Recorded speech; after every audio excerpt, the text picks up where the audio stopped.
and welcome to BBC's School Report 2015, live from Dean Community School in Peterlee.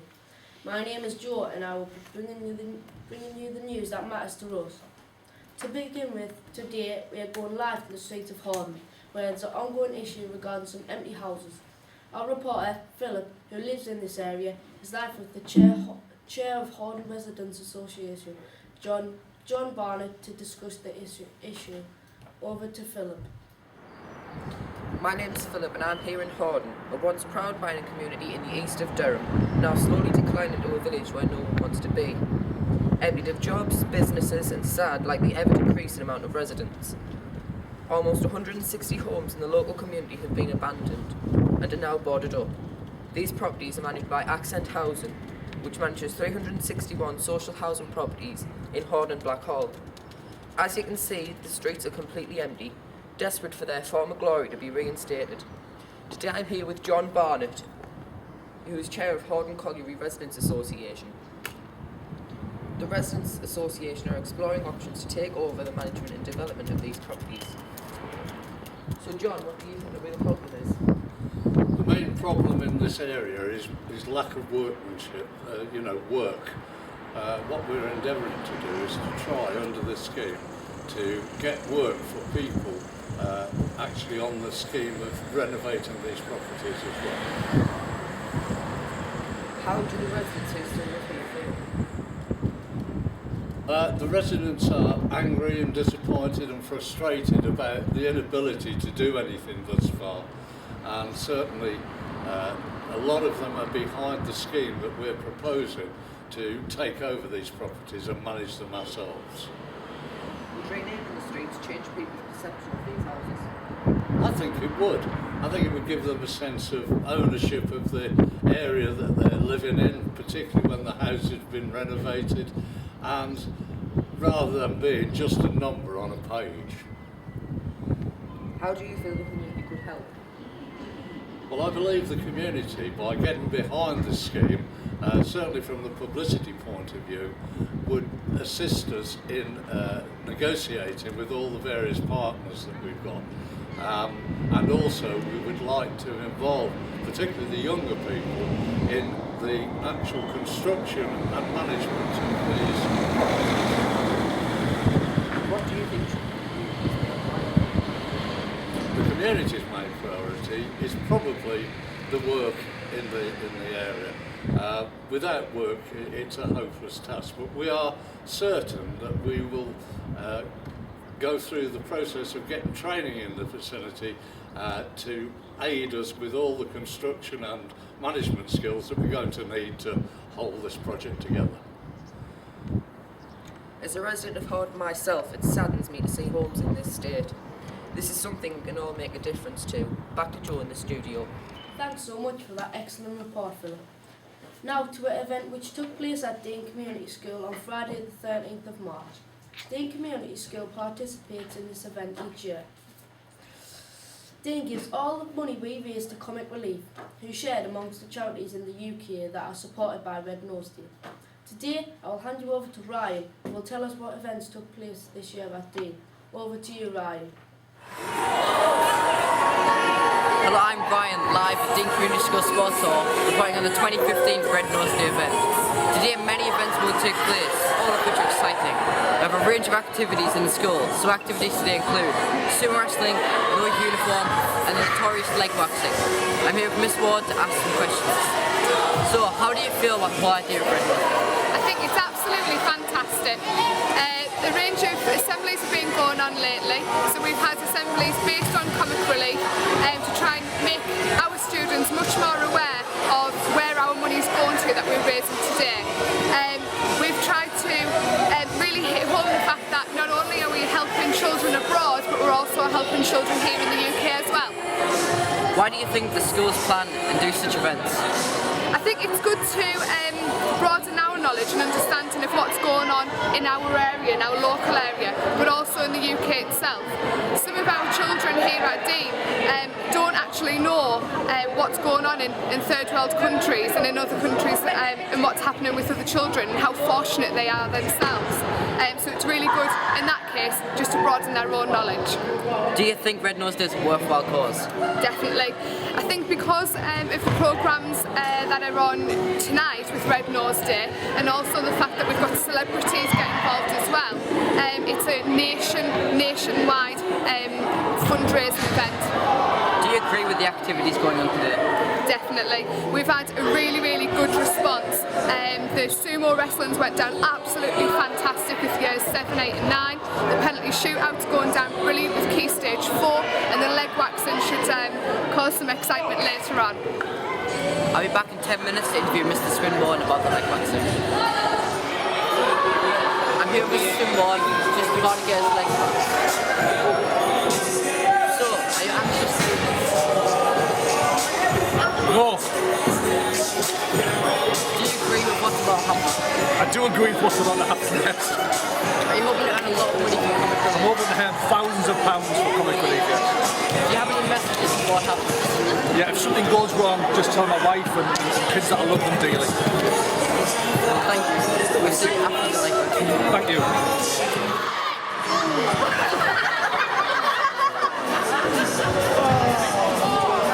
It's alright. Go on, another one.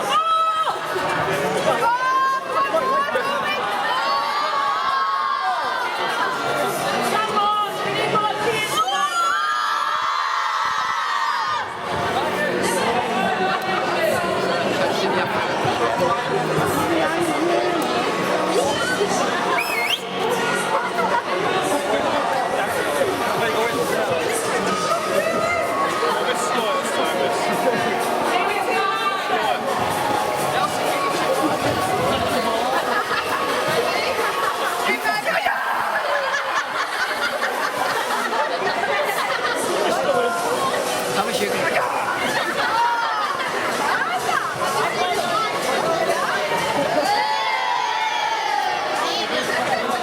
Count down from 3. I'm here with Mr. Swinburne after the leg waxing. So, Mr. Swinburne, did it hurt? It didn't hurt that badly. I don't know what women moan about, you know. On a scale of 1 to 10, how much did it hurt? Probably a 6. I would definitely do it again. Maybe next year we go for the full Monty, both legs and chest. Who would you want to do this after you? Well, Mr. Nelson had a go, which was fabulous. I'm trying to think of the hairiest member of staff that we have. Maybe then. Well, I'll leave you to make your mind up who that is. Would you ever do it again? For charity, definitely. Well, thanks again to you, and we'll be back with you all in a minute. Thank you for that great report, Ryan. Now to Philip, who was live at Dean Community School with the newly formed choir, finding out what they have been getting up to in their recent rehearsals. So strong. Dean Community School has established a choir this academic year. It has been a big hit with some of our Year 7 and Year 8 students who currently participate in a weekly rehearsal. Their leading performances this year have been Asda and a lunchtime performance at McDonald's. They are currently preparing for a series of performances at primary schools. The choir is led by Mrs. French, who joined Dean in September.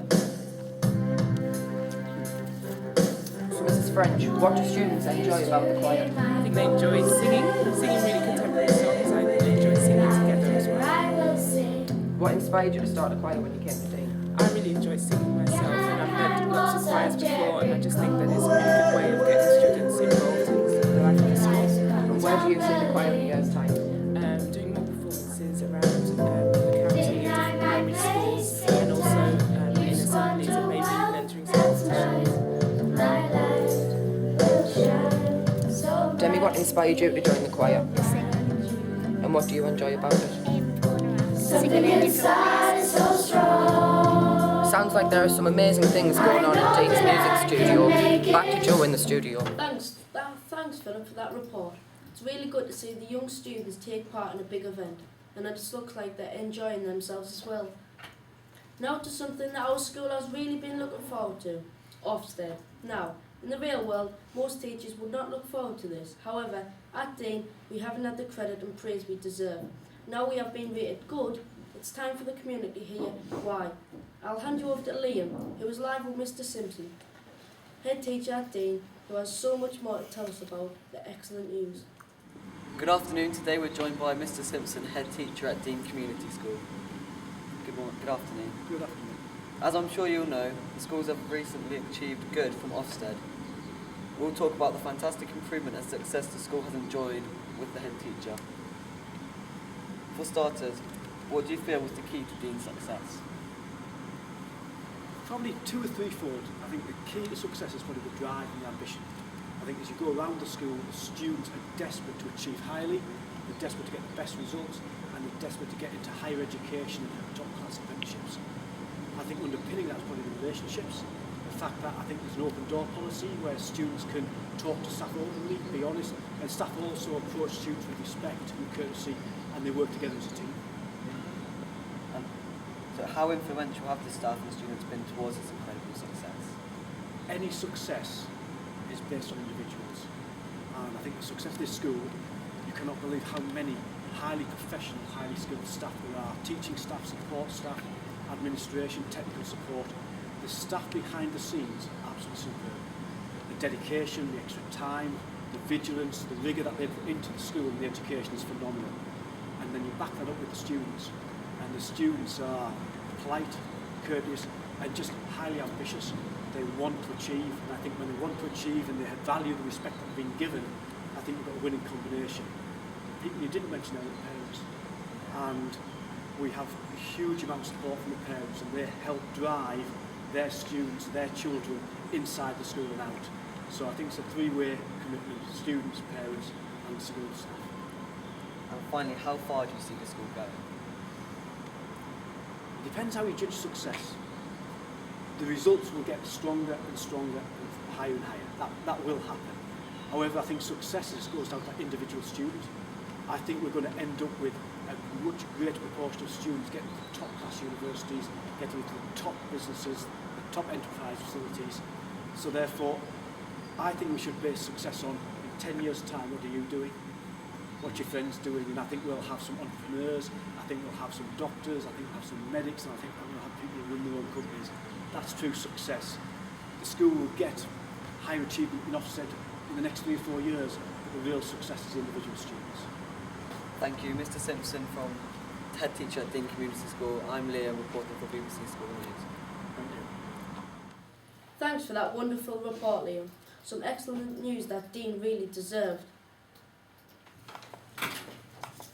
Now we're going to Ryan, who is at Dean Community School's Heart Space with the dinner staff, talking about the importance of healthy meals. Over to you, Ryan. Ryan, I'm here with some of the many dinner staff at Dean. Our staff try their hardest to make meals that warm the stomachs of all the children at Dean. Hello, thanks for taking the time to do the interview. If you don't mind asking, on average, how long does it take to make a meal? Well, we start at 6:30 in the morning, Joyce starts, and we don't finish at 1:30.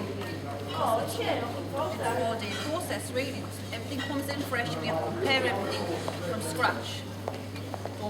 So you've got like your breakfast, you've got a break, and then you've got your lunch time. So it's preparation as soon as you come through the door until you go home at 4:30. Do you think the students at Dean enjoy the food you make? Yes, evidence is by all the pupils that come in for their lunch at lunchtime and break time. So yeah, I think the majority are. Do you like the food what we make? Wow. Well, there you go then. Do you think the healthy meals benefit the children? Yes. We follow all the guidelines of the fresh fruit and everything. You know, they get the healthy meat. You always have your vegetarians on the meal as well as your meat dishes. You've got your traditional meals, but you've also got your healthy options. So we do try to encourage all the pupils to take the healthy options. Thanks for taking out time to answer these questions. We'll go back to Joe now in the studio. Thanks for that wonderful insight into the meals at Dean. The next report is over in science, with Lewis talking about animal cruelty with Miss Mackay. Over to you, Lewis. Hello, new school report. My name is Lewis and I'm here with Miss Mackay from the Science Department. And my report is on animal cruelty, and let's get to the questions. What are your views on animal cruelty so far? I think anybody that's cruel to animals is a bad person. I think animals have rights in that they should be treated properly, they should be fed and looked after, and if people are going to keep pets, they should think about getting pets carefully before they actually get them, and you know the things that it entails, like how much time and effort you have to put in to looking after them. So I'm really against animal cruelty. Okay. Second question, if you saw an animal all alone with no one around it and it was in very poor conditions, would you try and rescue it? Yes, definitely. I could never leave an animal somewhere knowing that it was in pain or it was hurt. I would definitely try to rescue it. But at the same time, if it was something that might hurt a person, I would probably phone the RSPCA and see if they could come and help, get the experts out because they know what they're doing. Okay, third question. Do you think there'll be more animal cruelty in the future? Well, I hope not. You know, we've got charities and organisations like the RSPCA who are fighting constantly against animal cruelty. They do take a lot of people to court now if they have been known to be cruel to animals or neglect animals. I donate money to the RSPCA every month to help them, so I'm hoping that it will reduce animal cruelty in the future and it won't increase. Okay. Fourth question, if you saw an owner like abandoning an animal like right in front of you, what would you do? I would probably go and speak to the person and ask what they were doing, what the situation was. If they were abandoning the animal, I would probably phone the police and again the RSPCA and maybe try to find out who the person was, or at least get a description of them so that I could tell the police. Okay. Last question, do you know anyone who has abandoned an animal? No, I don't know anybody that's abandoned an animal. Everybody I know, all like my friends and family, all love animals, so I don't actually know anybody that's abandoned one. That's all, and I'll see you in the next time. Thanks for that excellent report, Lewis. Now, as younger children prepare to come into Dean, it can be quite scary but exciting. I'll hand you over to Harry, who is interviewing the current Year 6s at Blackwall Primary School. Hi, my name's Harry and I'm here with Robin from Blackwall Primary School. I'm going to be asking them about their thoughts on coming to Dean. So Robin, why did you choose Dean? Because it's nice and homely. Oh, that's good. So are you looking forward to coming to Dean? Yeah. What are you most looking forward to? Not being with my friends so much so like I can meet new people. What subject are you excited to learn about? Maths. What would be the biggest change for you? Not being with my friends. Did anything about the school stand out to you and why? Not being so big like any of the other secondary schools. So is that good? Yeah. Okay, thank you. Hiya, I'm Liam and I'm interviewing Robin from Blackwall Primary. So, what will you miss the most about your primary school? Not seeing the old teachers so much. Oh, and what was your favourite thing about the Taster Days? Meeting new people. And who's your favourite teacher that you've met? Miss Coulson. Why? She's really kind and she helps me if I'm stuck. Thank you. Back to Joe in the studio. Thanks for that, Harry. From Year 6s to the current Year 7s and how they have settled in at Dean Community School. It's always a big step heading from primary school to secondary school. Over to Cameron, who will be talking to our new Year 7s. Hello, I'm Cameron and today I'm at Dean Community School interviewing Daniel and Ewan, who are about to finish their first year of Dean. Daniel, what were you most nervous about when you were joining Dean? Well, I was worrying about getting bullied, but I didn't get bullied in the time I was okay. What did you do? Yeah, I was worrying about getting bullied and lost, but none of that happened. It was really nice. And what's the most exciting thing you've done so far? The most exciting thing was the silver trip at the end of last term. We had a big disco. Did you enjoy it? Yeah. The silver trip. What are you not looking forward to at school? I'm not looking forward to going at year 11 because you have to do all those GCSEs and stuff. GCSEs because they're really hard and you don't get to do any fun activities. doing it in year 7. So, who's your favourite teacher? Miss Ward, the English teacher. She's nice and she doesn't shout. I would say Miss Ward, yeah, because she doesn't shout. And when you can't do something, she helps you. Did you feel welcome when you first arrived? Yes, I feel very welcome here. And why? Well, because all the staff are polite and helpful. You? Yeah, I felt welcome because the students showed you around and they were helpful to one another. Sounds like they have really settled in. Now over to Philip, who was in one of our computer suites finding out about the new computer science GCSE with Mrs. Briggs. Year 9 students have just chosen their options for their GCSEs. Next year, the school is offering 2 new courses, computer science and photography. I'm here with Mrs. Briggs, head of ICT Computing, to find out about her new course. So Mrs. Briggs, why has the course been introduced this year? The course has been introduced because the Key Stage 3 curriculum has changed from ICT to computing. So now this allows the students to take that course if they so wish in year 10 and then move on from that outside of school. Is the course open for every student to choose? Not this year. We have only selected a handful of students because year 9 have not studied computing previously. So in future years it will be open to every student. How do you feel GCSEs have changed over the years? Oh, massively. We started off when I was at school where you didn't do any coursework, and then they had lots of coursework, and now we're going back to minimal coursework and everything on the end of the year 11 where they have an exam. And what are the benefits of the new computer science GCSE? Computer science GCSE will allow students to access higher level courses at college and university, and this in turn will allow them to access jobs within the computing industry, the gaming industry, technology industry. So it's a really good move forward for those students who are interested. Back at Joe in the studio. Thanks for that wonderful report, Philip. That's all from Dean Community School for this year's BBC School Report. We've had an excellent day reporting the news that matters to us. See you next year.